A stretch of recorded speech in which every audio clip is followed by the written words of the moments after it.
नमस्कार विद्यार्थी मित्रांनो, मी सीमा तुमचे सरस्वती गुरुकुल चॅनलवरती स्वागत करत आहे. आज आपण इयत्ता 7वी विषय इतिहास यातील 12वा पाठ साम्राज्याची वाटचाल या पाठाचा आज आपण स्वाध्याय बघणार आहोत. तर या पाठामध्ये आपण मराठ्यांनी जो उत्तरेमध्ये साम्राज्य विस्तार केलेला होता, त्या साम्राज्य विस्तारामध्ये जे महत्त्वाचे योगदान देणारे राजघराणे आहेत किंवा घराणे आहेत त्यांची प्रामुख्याने माहिती घेतलेली आहे. यामध्ये आपण होळकर घराणे, शिंदे आणि भोसले घराण्यांची माहिती या पाठामध्ये घेतलेली आहे. तर चला तर मग आता स्वाध्यायाला सुरुवात करूया.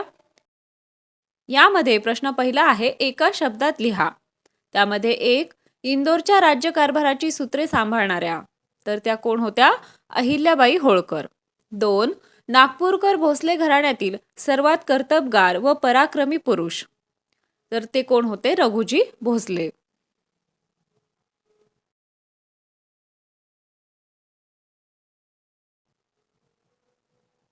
तिसरं आहे, दिल्लीच्या गादीवर बादशहाला पुनःस्थापना करणारे.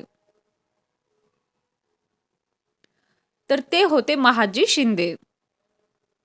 4, दक्षिणेतील राजकारणाची सूत्रे सांभाळणारे.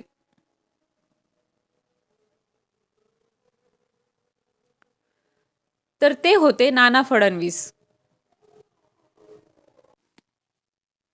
दुसरा प्रश्न आहे, घटनाक्रम लिहा.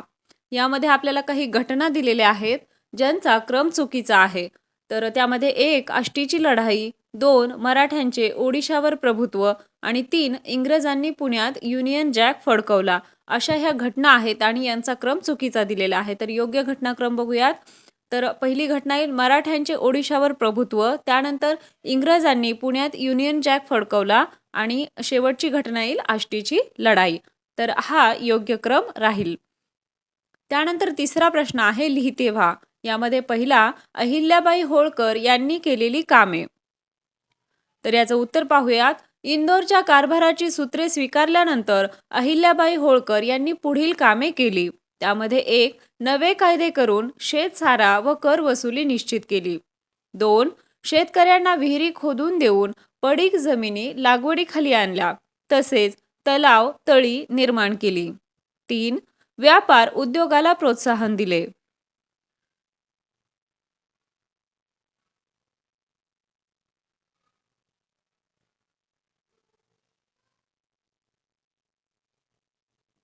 4, भारतातील महत्त्वाच्या धर्मस्थळांवर मंदिरे, घाट, मठ, धर्मशाळा, पानपोया यांची उभारणी करून देशात सांस्कृतिक ऐक्य स्थापण्याचा प्रयत्न केला.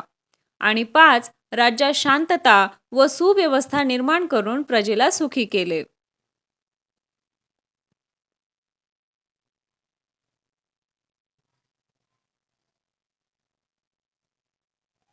त्यामध्ये दुसरा प्रश्न आहे, महादजी शिंदेंचा पराक्रम.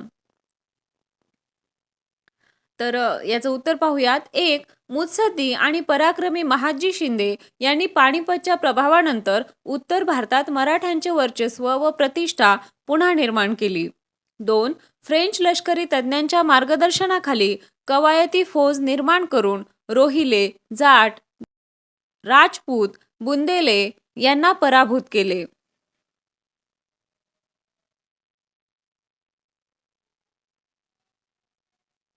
3, इंग्रजांवर मात करून मुघल बादशहाला पुन्हा गादीवर बसवले आणि इसवी सन 1784 ते 1794 या काळात दिल्लीचा कारभार पाहिला. 4, गनिमी काव्याची युद्धनीती वापरून वडगावच्या लढाईत इंग्रजांचा पराभव केला.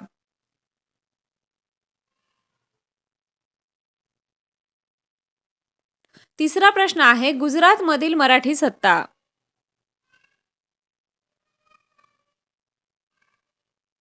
याचं उत्तर पाहूयात. 1, सेनापती खंडेराव दाभाडे व त्यांचा मुलगा त्र्यंबकराव दाभाडे यांनी गुजरातमध्ये मराठी सत्तेचा पाया घातला. 2, खंडेरावाच्या मृत्यूनंतर त्याची पत्नी उमाबाई हिने अहमदाबादच्या मुघल सरदाराचा पराभव करून तेथील किल्ला जिंकून घेतला. 3, त्यानंतरच्या काळात गायकवाडांनी वडोदरा जिंकून तेथेच आपल्या सत्तेचे मुख्य ठाणे बनवले.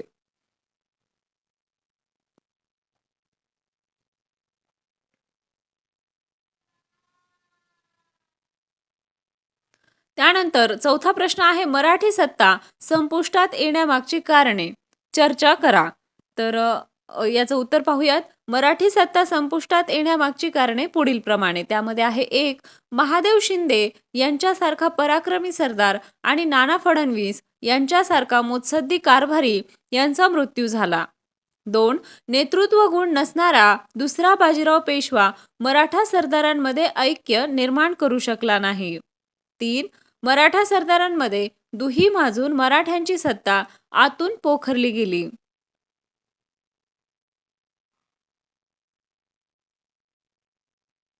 4. उत्तरेत व दक्षिणेत मराठ्यांचा प्रभाव कमी होत गेला. 5. याच काळात भारतात सर्वत्र इंग्रजांचा प्रभाव वाढला व त्यांनी इसवी सन 1818 साली आष्टीच्या लढाईत मराठ्यांचा पराभव केला.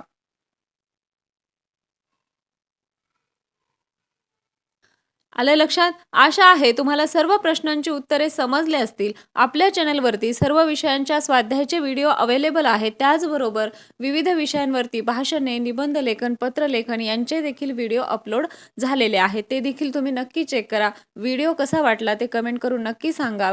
व्हिडिओला लाईक करा, तुमच्या मित्रांना हा व्हिडिओ शेअर करा आणि सर्वात महत्त्वाचं म्हणजे चॅनलला सबस्क्राईब करा. भेटूया पुढच्या एका नवीन व्हिडिओमध्ये. तोपर्यंत धन्यवाद.